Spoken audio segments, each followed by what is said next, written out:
I don't have all the answers, but I know that unless we find the courage to stand up in the face of repression, that nothing will ever change. Thank you. I just want to apologize in advance. I'm not a public speaker. I have not given many talks before, and I'm a bit nervous. So I might read some of this presentation in case I blank out. And also, I spent some of my formative years growing up in a prison, so my social skills are a bit questionable at best. But anyway, this talk is about criminalizing compassion and criminalizing activism. So, as I've just explained, I was sentenced to 4 years in prison for my animal rights activism. My crime was trying to close down an animal testing laboratory via a non-violent direct action campaign called SHAC. Today, few people will have ever heard of this campaign, and in part, that's because of how successful the repression was against the movement that had basically silenced an entire generation of activists. And the severity of the repression was largely driven by how successful the campaign was, that it terrified an entire industry into pressuring the government into redrafting laws and imprisoning non-violent protesters. So I'm not going to stand before you and try and claim I was the brains behind the SHAC campaign. I joined it years after it had started. Instead, I was a teenager who admired this campaign from afar, and I got involved as soon as I was able to at 18 in 2006. And less than a year later, I was caught up in a governmental conspiracy to silence the SHAC campaign. And that's what I'm going to talk to you about today, how the state portrayed non-violent activists as criminals, thugs, and terrorists, and how when we were sentenced to decades in prison, there wasn't even a whisper of concern from the mainstream media. So I've been told that a good place to start is the beginning. So to explain a little bit about what the SHAC campaign was, it had one goal, which was to close down a laboratory, a contract research laboratory called Huntington Life Sciences, which means because it's a contract research facility that they will do any experimentation that they're paid to do. So this meant testing anything from pharmaceutical products to oven cleaners, to artificial sweeteners, to pesticides. And of course, every single animal that entered the gates of Huntington Life Sciences came out in a body bag. The very first time I watched the video footage from Huntington Life Sciences, I was trembling as I was watching it, the tears rolling down my face, and I couldn't stop crying at what I was seeing. I bore witness to the absolute misery that is the existence and the life of every single animal trapped inside a laboratory, behind closed doors, barbed wire fences, and hidden behind soundproofed walls. And I watched, feeling powerless, as I saw workers shaking puppies by the scruffs of their neck, punching them in the face because they were angry because the puppies were too young, that they couldn't find a vein big enough to inject them with.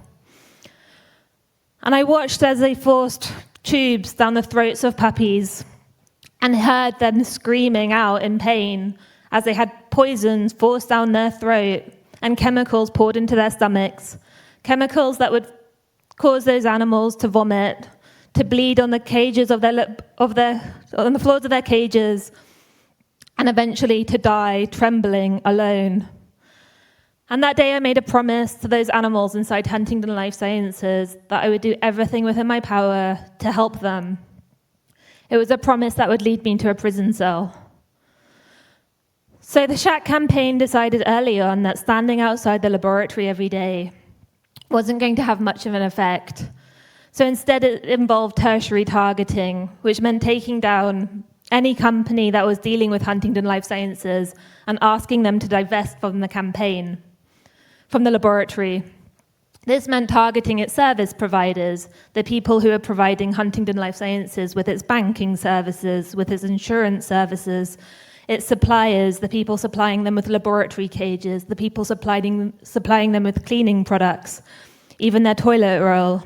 And it also, of course, involved taking on their customers, the massive, giant pharmaceutical companies and agricultural companies who are paying for Huntington Life Sciences to do their dirty work. Anyone and everyone was involved in the campaign to close down Huntington Life Sciences. It was a campaign that involved people all across the world from a variety of different backgrounds, and a range of tactics were used by the movement, united with one common desire to shut down this laboratory. And that involved both legal and illegal forms of direct action, from protests and office occupations to rooftop demos, criminal sabotage, and animal liberations.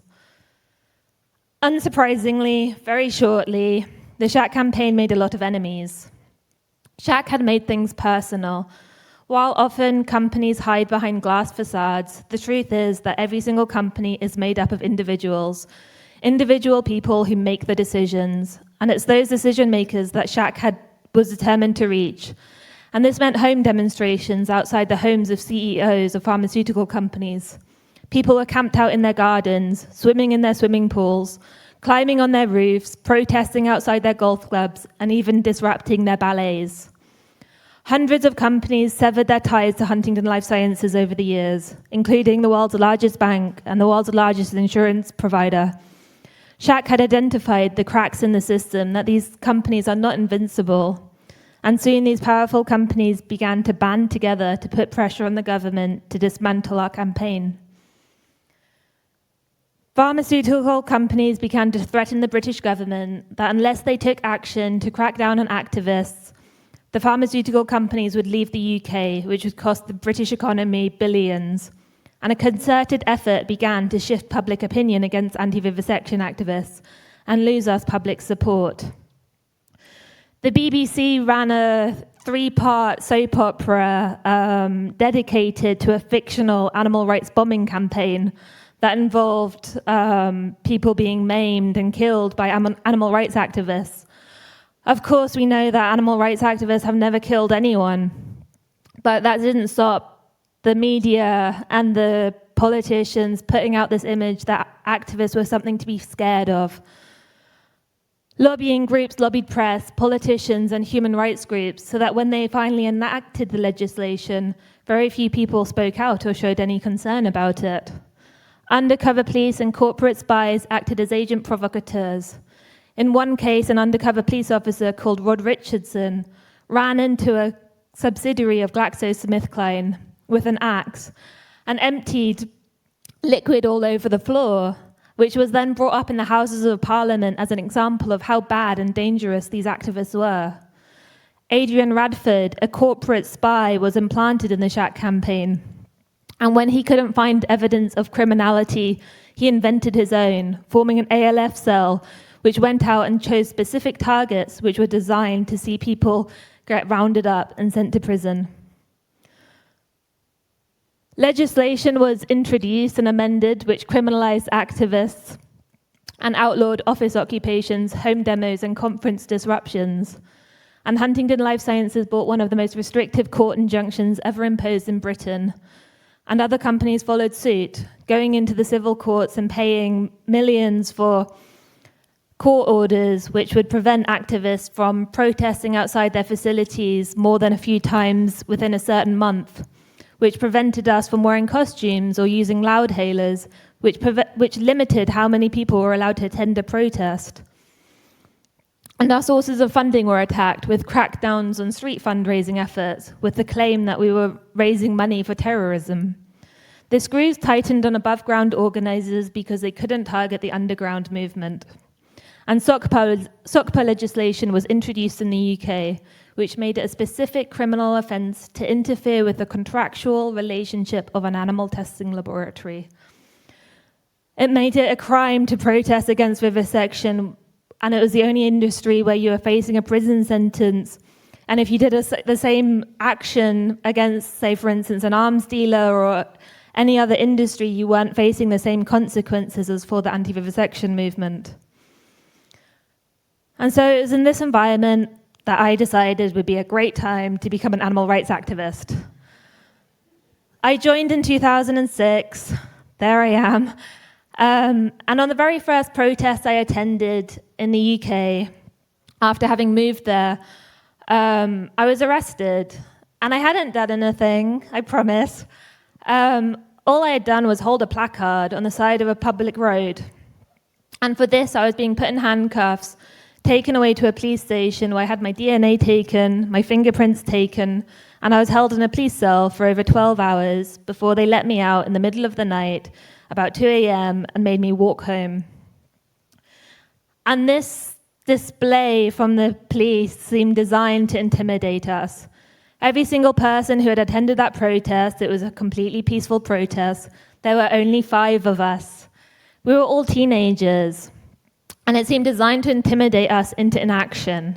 And I resolved that day that I didn't want to let them win. And so I decided to join the Shack campaign full-time, and for 10 months, every single day, I was working to close down Huntington Life Sciences. Of course, this story doesn't end very happily, as 10 months later, I awoke to the sound of glass smashing downstairs. I heard the thuds of officers' boots come stomping up the stairs and the screams of police, police, police. And I watched in a sleepy haze at 5:30 in the morning as a bunch of officers came charging through my bedroom door that I'd just kicked down, and they dragged me out of bed and they told me they were arresting me for 3 separate charges, carrying a total of 24 years in prison. And so it's here why I'm here today is because I think what happened to the Shack campaign is now happening across the world with other movements. And I think we need to work to build solidarity in the face of such repression. We are now seeing what happened play out against other movements and similar tactics used in order to do so. Denoting peaceful activists as terrorists aims to paint us as dangerous enemies of the state. And it shifts the debate away from our demands, which are, of course, legitimate. When we were imprisoned, the rhetoric from the police and the government were that their prosecutions were not targeting so-called legitimate animal welfare campaigners. But when the state gets to decide what forms of activism are legitimate or not, we are in dangerous times. When the state gets to decide what is or isn't a legitimate demand, no matter what our political views, we should all be afraid. This quote here was said in 2004, just a few years before we were raided. And you can see very clearly that the idea was to send this note that we were these threatening, dangerous people that needed to be stopped. And this slide is from the past few years, and it's talking about activists from Extinction Rebellion, Just Stop Oil, Insulate Britain, Black Lives Matter, and others. And again, it's very similar rhetoric that we're seeing. When Last Generation was subjected to dawn raids for organizing a campaign of non-violent road sits, the Munich authorities investigating charges that the individuals were forming or supporting a criminal organization, with politicians describing the activists as climate terrorists. Over in the USA, you have the Stop Cop City campaign, where cops have used domestic terrorism allegations to describe a campaign of tree sits, protests, and non-violent direct action. This sort of rhetoric led to the slaying of Manuel Terán, an activist who was murdered by 13 bullets while they were sleeping in their tent. And you have the imprisonment of Jessica Reznicek, who was imprisoned as a terrorist for trying to protect our water and for sabotaging oil pipelines. Throughout the world, we are seeing activists be rebranded as criminals and terrorists in an attempt to sway the court of public opinion away from us. But while our prisons are filling with activists, I ask the question, when will they raid the headquarters of the companies who are complicit in the destruction of our planet? When will they seize the money of the companies and banks who make money on the backs of our future? And when will the CEOs of companies who conspire to murder and kill, when will they face their conspiracy trials? And why is it that the people who try to make our world a kinder, fairer place find ourselves risking the gravest of consequences, while those who profit from planetary destruction and death get wined and dined by government officials? I don't have all the answers, but I know that unless we find the courage to stand up in the face of repression, that nothing will ever change. These repressive laws are designed to scare the hell out of us, to intimidate activists into inaction. Why are they charging protesters with terrorism? Because they're trying to silence us. They don't want people to challenge the status quo where profits come at the expense of us, human and non-human alike. At the time of our prosecutions, social media was in its infancy. Unable to broadcast our own messaging, the Shack campaign had embraced an all media is good media ideology. When the press had reported that we were criminals, thugs, and terrorists, we had done little to counteract the messaging, which ultimately enabled the repression which followed. Government and industry conspired to crush the Shack campaign, and it breaks my heart that they succeeded in terrorizing an entire movement into silence. I hope that with the climate movement, they've bitten off more than they can chew. The Shack campaign was a niche issue, a campaign run by vegans who, at the time of prosecution, were still considered to be rather weird. When the state came for us, few people paid notice because it didn't affect them. When animal rights activists were sentenced to years in prison, few people dug further into the story, believing the media lies and government and industry propaganda that such people were frightening criminals who needed to be stopped for the good of society. But I am optimistic that these same tactics will not be successful with our modern movements. The climate movement is no longer a niche movement, nor the animal rights movement, affecting others so different from ourselves. Now that repressive legislation is targeting those speaking up for a livable future, there are thankfully sections of the press which are far more sympathetic than they ever were to us. Newspapers and journalists are rightfully calling out the dangers of the legislation that governments are passing. Human rights organizations and even the United Nations have spoken out against the criminalization and targeting of activists. And lawyers have signed pledges informing the judiciary that they will not be complicit in prosecuting climate activists.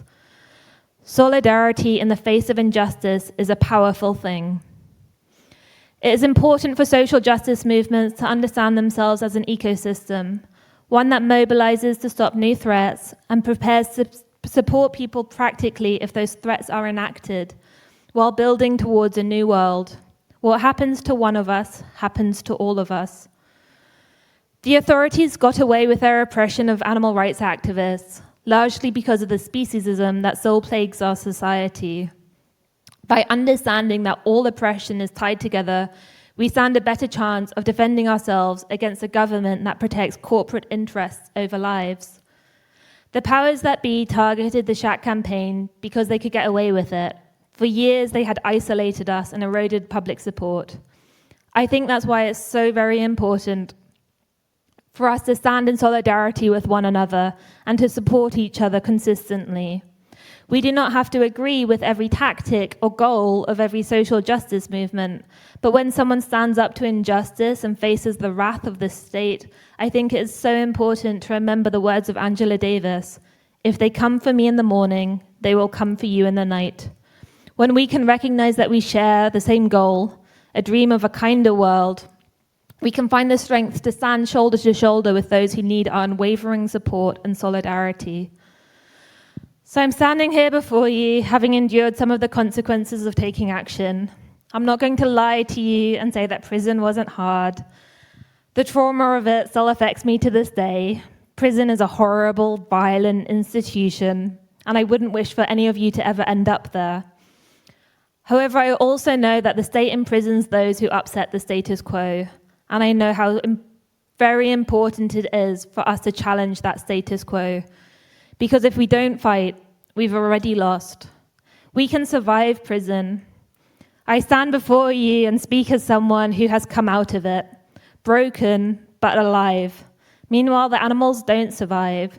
They die in their billions, in cages all around the world, in prisons that are more violent than any human prison. And so I know this is a bit of a heavy topic, and I want to end this on a bit of a positive note. So I think it's important that we always try and derive hope. And I derive hope from looking at the rest of the movement and seeing people putting in the work, even if they're afraid.